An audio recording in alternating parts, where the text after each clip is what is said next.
Hi you guys, and welcome back to another true crime and makeup time video. If you're new here, my name is Zara and I post a new true crime video every single week. So if you love makeup and you love true crime, I hope you stick around, I hope you subscribe and enjoy today's video.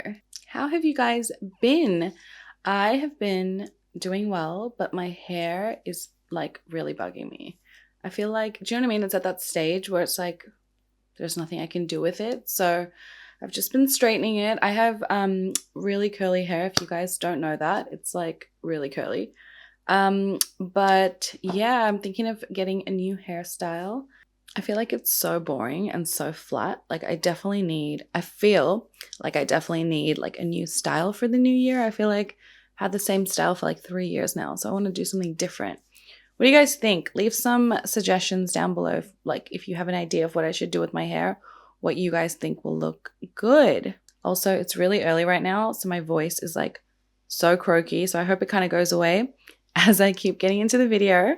But today's case, it takes us all the way back to our childhood and back to school. Remember how important teachers were in our lives? Like, I remember I used to be so scared of my teachers. I didn't want to get in trouble. And especially during parent-teacher interviews, I was like, can you not like talk shit about me, please? Like, they would always say like I talk way too much. And I was like, well, hello, I still talk way too much. I don't know why in school, at least, you know, when I was in school, teachers almost like take away your personality. They're like, don't talk, don't be smart, don't be funny. And I'm like, but that's what makes a person. Like, that's how your personality is developed. Like, it's so weird to me.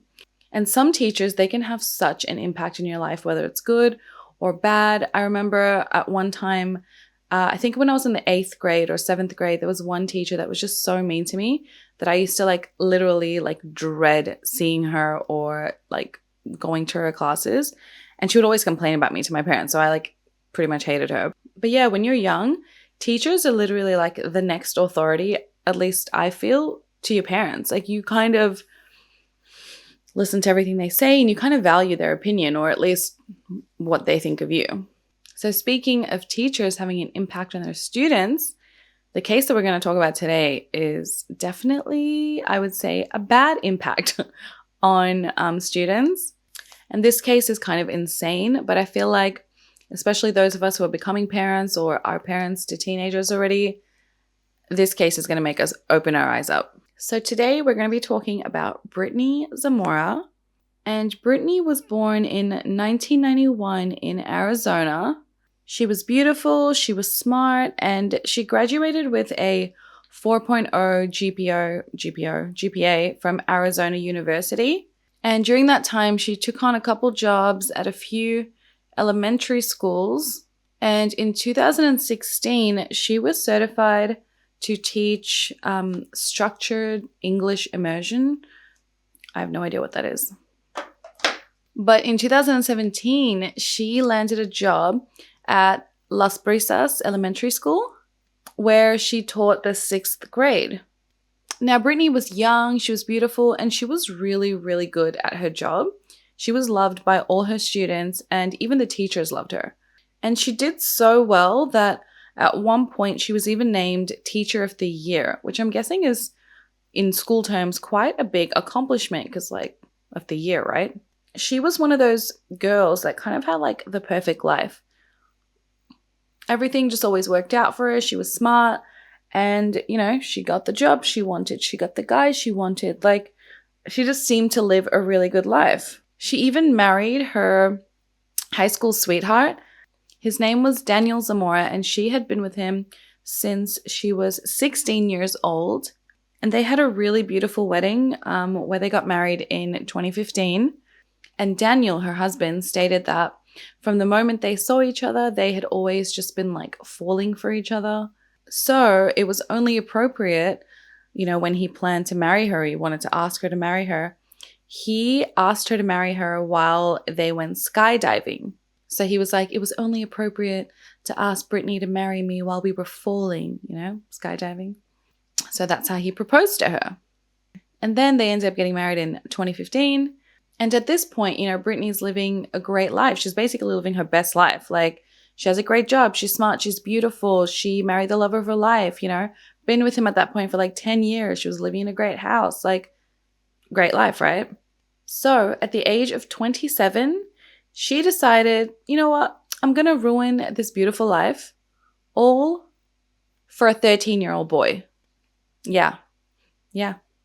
So when she got this job at Las Brillas Academy in 2017, she had been there for around like a few months, maybe 6 months at the time. And in September 2017, she gave all the students access to this like classroom chat log that they could all have access to, and, you know, the students could chat on, which was called Classcraft. So she gives the students access to this chat room and then tells them, okay, I'm not going to be in school the next day, so go ahead and pop onto this Classcraft chat room and chat with me there. Message me if you're bored. And she told them to do this because she was like, I'm going to be at home. I'm going to be bored too, guys. So go ahead, let's chat. Like, if she's going to be so bored, why not just go to school and teach? Like, why are you taking the day off if you're going to be so bored? So anyway, the next day when she was, bored at home, a student ends up texting her like a student would and says, hey, Miss Zamora. And she texted back to this student, hello. And this was the start of a very sick and disturbing relationship where Brittany would begin to groom and abuse this 13-year-old boy whose name was obviously not disclosed for privacy reasons. So how are we going to refer to him? What are we going to call him? Let's call him Little Boy, okay? Because that's what he was. So Brittany and Little Boy continued this like texting, flirtatious relationship for months. When Little Boy was interviewed later on, he stated he doesn't remember how it kind of became so intense, but he stated that they would just flirt and she would be like, oh my God, I love you. And obviously he would be like, I love you too. And then Little Boy stated that Brittany, would tell him like, oh, I want to do stuff with you. And he would be like, yeah, I want to do stuff with you too. So then after some time of this flirtatious texting going on, what does this always lead to, right? Like, this kind of stuff always leads to more stuff. So after some time of these texts going back and forth, they would eventually kiss for the first time. Little Boy stated that when he was saying bye to her one time, he went in to give her a hug. And as he was, giving her this hug, she leaned in and began kissing him. So he just began kissing her back. To be honest, at 13, like, do most people have their first kiss already? Like, maybe by now, because, things are so advanced now, like, it's kind of scary. But I'm pretty sure at 13, I would have had no idea how to kiss someone. For real. I don't even think, like, kissing, there's, like, but no, there is a technique, isn't there? Like, when you think about kissing, you gotta, like, kiss. Like, you can't just, like, if you don't know what you're doing, can you just kind of, like, what do you do? I'm trying to think. Like, it would be awkward, right? Like, what if you hit teeth? Things like that. Like, Brittany, how the hell do you find that attractive? Like, how do you find it attractive? Is it a power thing? It has to be, right? So anyway, after their first kiss, then in February of 2018, so what's this? Like, September, October, November, December, January, February. That's 6 months of this going on. They have their first kiss. Then in February 2018, Little Boy is staying at his grandparents' house for a sleepover, like, because he's a child. Brittany, was texting him and told him, like, please sneak out, meet me tonight. And at first, Little Boy was like, oh, I don't know. But she ended up getting Little Boy to tell her where his grandparents lived. And Brittany tells Little Boy, like, my husband's gone fishing. I really want to see you. So with fishing, don't you go, like, really early in the morning? So maybe it was, like, really late at night, really early morning. And Brittany was like, she's like, I'm hella horny right now. Like, hey, Little Boy, what you up to? So she probably, like, calls him at, like, 3, 4 a.m. Because I'm guessing, like, that's the time people go fishing. I know they go really early.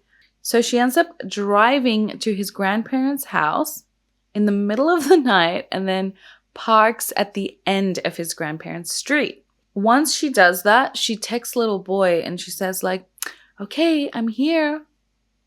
So little boy, of course, being a boy, ends up sneaking out of his grandparents' house and he goes to Brittany's car to meet her. And on this occasion, what they did in the car, that night they ended up both performing sex acts on each other before little boy, went home to finish up his little beauty sleep for the night. The next morning, clearly Brittany hadn't had enough. She ends up going back to little boy's grandparents' house when no one was home. I'm guessing no one was home. And they then had a sexual encounter inside the grandparents' home. The disrespect, I'm telling you, the disrespect. This lady, my gosh. So as if that wasn't enough, about a month later on March 7th, 2018, there was a talent show, like a school talent show that took place where, all the parents, they come, they attend the school and they have like a night where they like watch all their little kids like showcase their talents, I guess. Like play the flute, do a dance, sing a song, like, stuff like that. And Brittany was like, oh, it's a talent show, guys. So she decided to go show little boy her talents. So she took him back to her classroom and she had sex with him. This lady, she honestly has big balls, for real. She did this while all the parents were at the school, like they were all there. And she had the big balls to go and take little boy to her classroom and do that to him. Like his parents were probably there too. When I think about it, she probably got off on all this, like the power dynamic. Because I mean, unless this 13-year-old looks like Jason Momoa, I mean, why are you into him? You know what I mean? Like, I don't get it. Little boy then stated that on March 8th, so like the next day after the talent show, Brittany wanted to have sex with him again. So she took him to her classroom once again, but I'm guessing it was like a regular school day at this point. So she ends up taking little boy to her classroom to sleep with him, but she tells another student to stand outside the door and keep watch. Little boy stated that the way it happened was they were outside the classroom and she began touching him and kissing him, and then asking him like, do you want to go in? And he was like, yeah, no shit, I want to go in. So he, obviously went in, but because it was a school day, they had a student keep watch. Like, oh my God. So this student wasn't just like a random student. He was a friend of little boy's. And when he was interviewed, he later told detectives that he saw Brittany touch little boy on the night of the talent show. And that's the same night that they first, had sex in the classroom with all the parents around. The detective then asks that friend, like, oh, did Brittany say anything? Like, was she saying anything to him? And the friend was like, no, I just saw them touching each other and I was just like super uncomfortable. I saw them go into the room. Just made me feel super awkward. So the next day when Brittany asked me to like keep watch and I knew they were like doing stuff in the room, I, just wanted to leave. So I left. Like I was super uncomfortable. I would be too. I would be freaking out. Like, because you're doing something wrong, obviously, right? Like, first of all, you're having sex in school. And then second of all, it's with a teacher. And it's like, oh my gosh. Brittany also had an inappropriate encounter with this student, the friend of little boys, the same one who was keeping watch for them, on March 7th and 8th, those same 2 days, because she asked him, like, hey, are you circumcised or uncircumcised? And when the student was like, I don't know what you mean by that. Like, I don't know what that means. And obviously, because he's a kid, maybe he just didn't know that at the time. So when this kid says he doesn't know, Brittany's like, oh, let me show you. So she ends up Googling images on her phone and like shows it to him.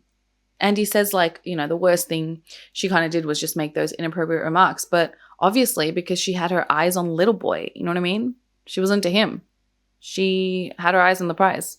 So the way that you can find out this information about what this boy is saying and what little boy is saying is because there's like voice recordings of it. So they obviously don't show their faces, but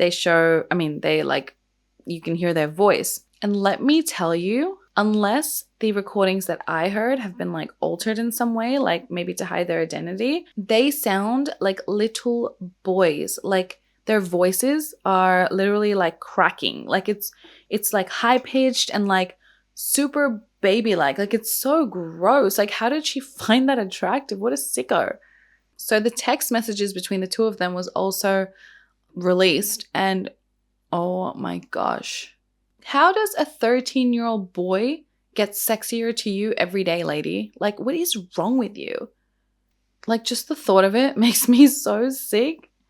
And then it was also alleged that little boy, obviously maybe he got sick of Brittany, he actually began liking another girl and someone from his class, and she was obviously the same age as him. So when Brittany found out about this, she was like, no, no, no.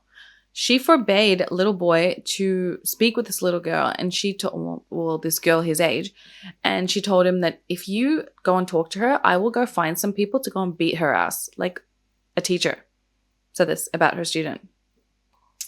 Little boy and Brittany's relationship also began to seep into like their classroom life and the behavior that they couldn't control in public, I guess. They would exchange notes in class. She would flirt with him.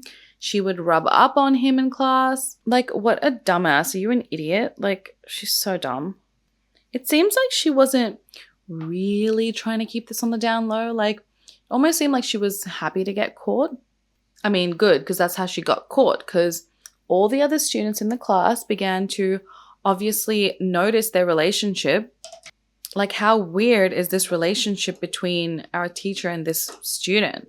Brittany also then began showing favoritism towards the little boy in the class, and that's when the students was like, enough is enough. 3 students from Brittany's class went to their principal, Timothy Dickey, and began making complaints about her behavior. So Timothy Dickey, the principal, ends up, trying to investigate the claims made by the students that perhaps Brittany was, having an inappropriate relationship with one of her students. Timothy began questioning multiple students, and he didn't really get much information. He mainly got like, oh, she, favors little boy, and he gets away with more things than the rest of us do. Like, it wasn't like clear evidence. And Timothy, the principal, said like, kids do this. Like, they just spread like all kinds of rumors. And usually when you go in and investigate, that's what it usually ends up being, rumors. 2 days after getting those written statements from those 3 students, Timothy ends up going to Brittany's class and publicly like commends the students who gave a written statement. He didn't out them, like he didn't say who their names was, but he just kind of said like, the students that came to me, you did the right thing, you did a good job, blah, blah, blah. And then he stated like, however, the students who are, just sitting there and talking and spreading rumors and talking amongst each other, like, that doesn't help anybody, that doesn't help the situation, so stop doing that. So obviously Brittany was there, she freaks out, and she decides like, you know what, I better get ahead of this. I'm going to go and speak directly to the principal. So Brittany starts crying to Principal Dickey and says like, I don't know how this happened. The only 2 things I care about in this world, are my job and my husband. And she just like denies any relationship with any student, that she never had, any personal relationship with a student, and that she would never do that, and that she has no idea what these kids are talking about. So the principal starts asking her questions like, do you talk to the children outside of the school? Do you text them? And she's like, no. I only ever speak with the children through the Classcraft app, the original app that she first connected with little boy on. And Principal Dickey was like, oh yeah, this seems consistent with, what the other kids are saying. So he believed Brittany, and he was like, okay, well, here are some guidelines on, appropriate behavior and how to behave and talk to children. And he really didn't believe that there was any sexual misconduct going on. He was a little bit concerned because he felt that he had seen some unprofessional behavior from her at that point. Like, I'm guessing by maybe chatting too much with the kids on Classcraft, something like that. However, even though these accusations were made, Timothy, Principal Dickey, he never spoke to the parents of the children in her classroom because he really just didn't want the situation to blow up. He thought there was nothing really to it, and he really didn't want to make it more than it really was, well, as far as he knew. Okay, guys, so I did like a little bit of eyeshadow, and then my audio just cut off. So let me go back and tell you what I was saying previously. So after Brittany speaking with her boss, pretty much almost getting caught, you would think she would like back off, get her shit together, and leave little boy alone. Like, oh my God, I almost got caught. Like, I don't want to lose my job. My job and my husband are the most important thing to me. Let me back off. But no, that 13-year-old boy is too irresistible to her. So only a week after speaking with the principal and almost getting caught, Brittany and little boy engage in another sexual encounter together. So during this time, little boy's parents actually installed an app on little boy's phone, and it was a parental app which would alert them if certain words or phrases were used on little boy's phone. So basically, like, if on their side of the app, they put in, okay, every time the word pineapple gets used, go ahead and alert me. So if little boy begins Googling, pineapples, the parental app will alert his parents like, hey, little boy's Googling some pineapples, you better get that boy. You know what I mean? And I mean, some people would say like, this is an invasion of privacy, you shouldn't be doing this, blah, blah, blah. And I mean, well, it is. But little boy was only 13 at the time. And, in this day and age, like everyone has a phone, like everyone, even 5-year-olds. So, the internet is like right there. It's accessible, boom, boom, boom on your like fingertips. Back when, I'm not that old, but back in the day, you don't really have much access to the internet. And if you did, it was like so ghetto. It was on like a BlackBerry, you know what I mean? But now like everything is so clear, like everything is super HD. You can zoom into photos. And not only that, like everything is like being tracked, your location, things like that. So I don't really disagree with little boy's parents for installing this app on their phone, as long as they're being sort of respectful and they're not just like monitoring everything, like I feel like if these parental apps can only get you to sort of like alert you on certain things rather than everything, like I don't feel like it's right for them to be looking at his text and stuff like that. But, the alerts on certain words, I'm like, okay, that's not too bad.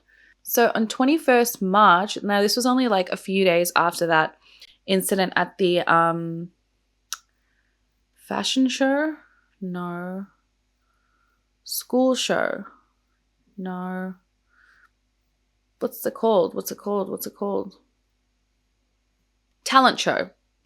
This was only a few days after the talent show, 21st March 2018, little boy's mom's or stepmom's phone starts going off. And it's that parental app alerting him. And it was that parental app sending out alerts. The app was alerting that little boy's phone was sending out and receiving multiple uses of the word baby. That word was getting used, multiple times during this short period. And little boy's stepmom was like, who's baby? Like, or who are you messaging? Like, who's baby? So his stepmom ends up, opening up the app to check the notification. And the app alerts her that the account that's, sending out the word baby and receiving the word baby is actually an Instagram account that has the handle Mrs. Zamora. And little boy's stepmom was like, wait, I know this account because Mrs. Zamora, the teacher, Brittany, she had actually messaged little boy's stepmom on Instagram before. Like, that is so weird to me. Like, why would a teacher do that? So she knew it was her son's teacher. Like, I find that so weird. I remember when we were in high school and our teachers, like, we would see their Facebooks pop up. Like, we wouldn't add them as friends. Like, that's so weird. So little boy's stepmom, like, she kind of freaks out, but she's like, okay, I'm just going to wait till, his dad comes home and we can just discuss this and see what's going on. So when little boy's dad comes home, they end up approaching little boy and saying like, okay, well, you know what? You got to tell us, son, like, are you having a relationship with your teacher? Like, this is what the app has shown us. Like, what's going on? And they flat out asked him like, hey, have you done anything with your teacher? Like, these messages look so inappropriate. Have you done anything with her? Have you had sex with her?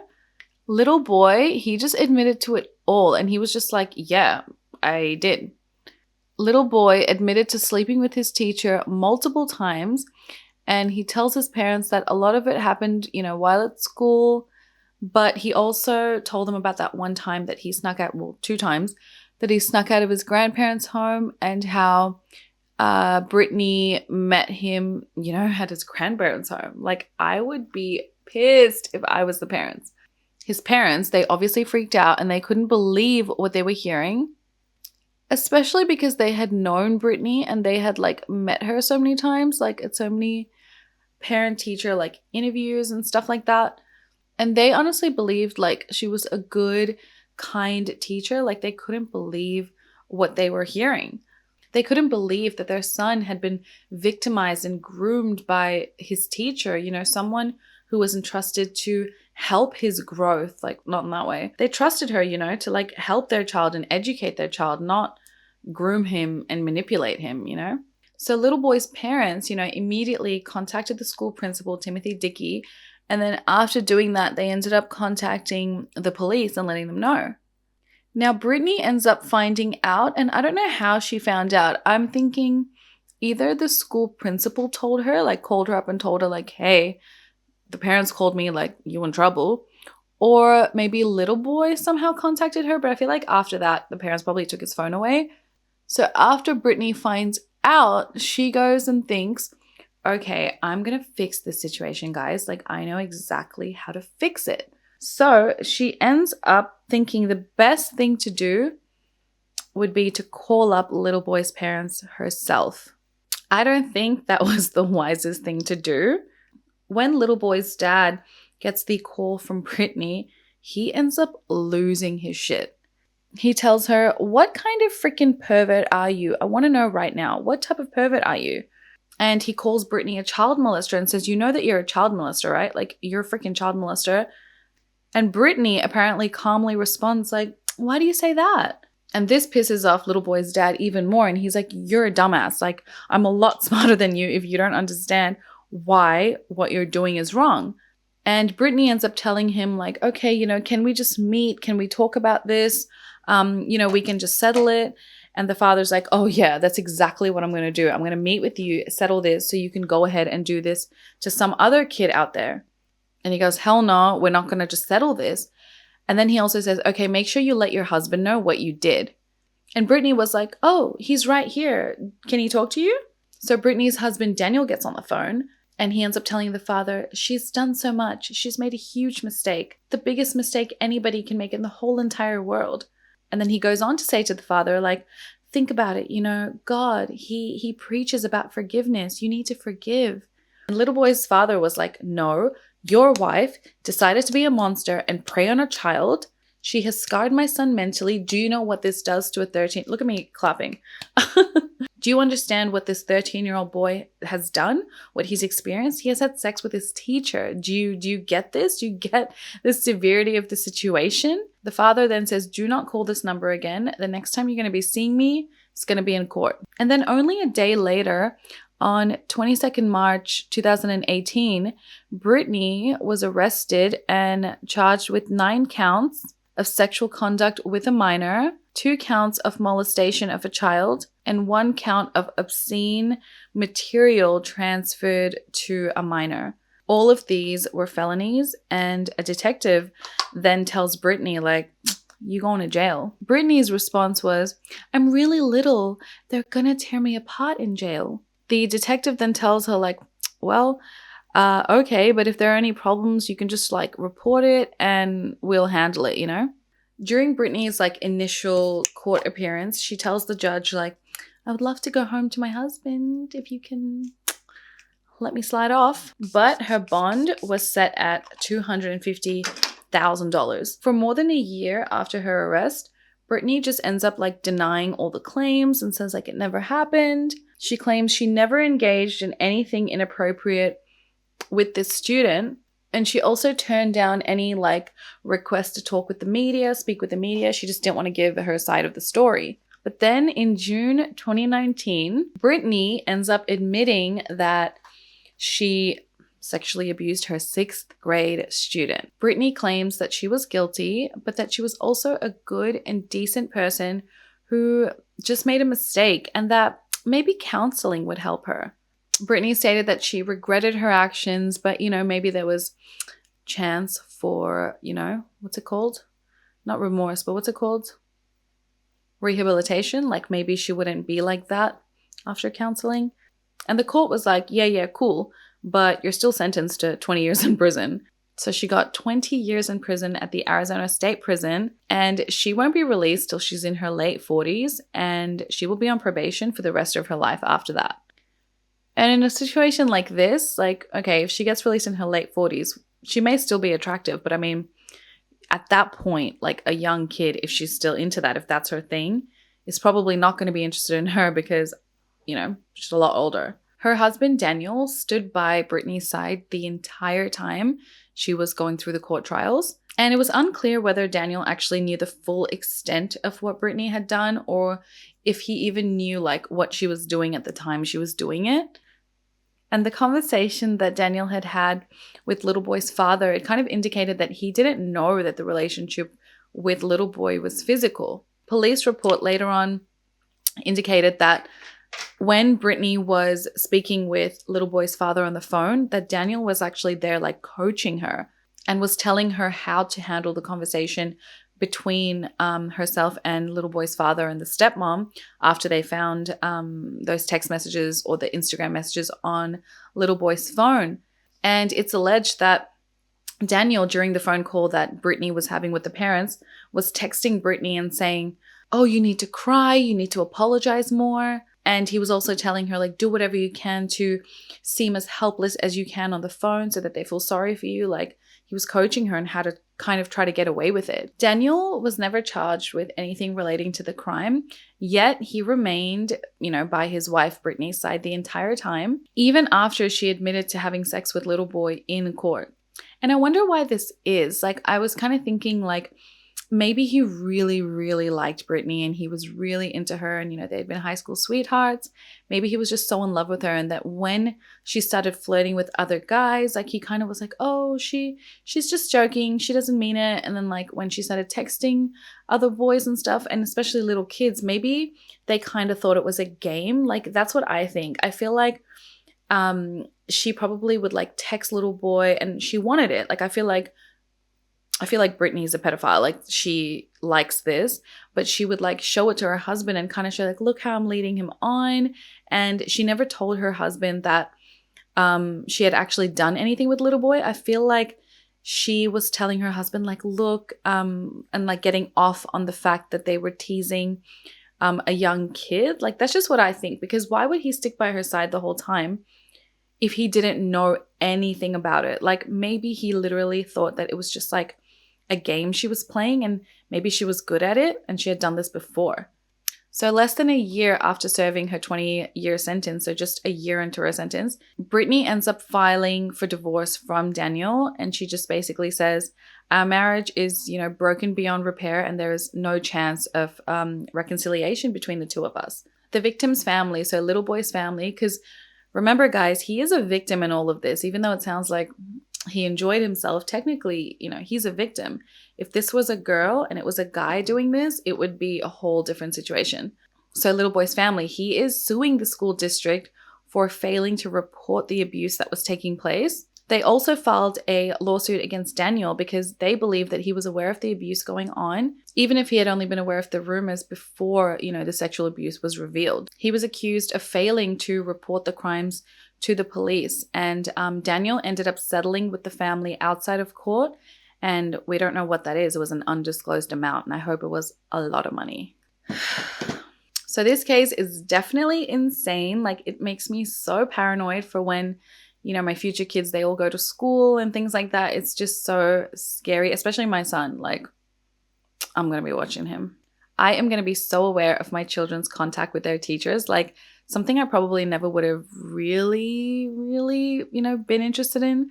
And I mean, when I was in high school, there was definitely girls who were obsessed with some of the teachers and, vice versa. But I don't think anything really happened. I mean, let's hope.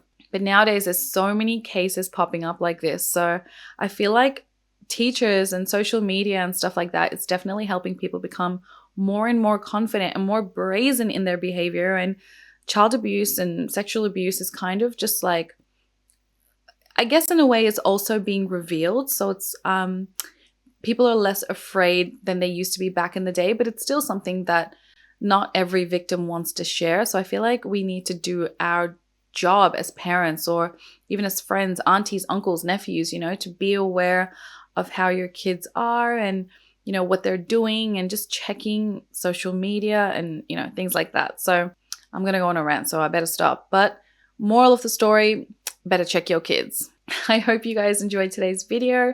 I hope you found it interesting. Thanks for checking it out. Make sure to subscribe if you haven't already. Like the video. And I will see you in my next one, guys. Besitos. Mwah. Bye.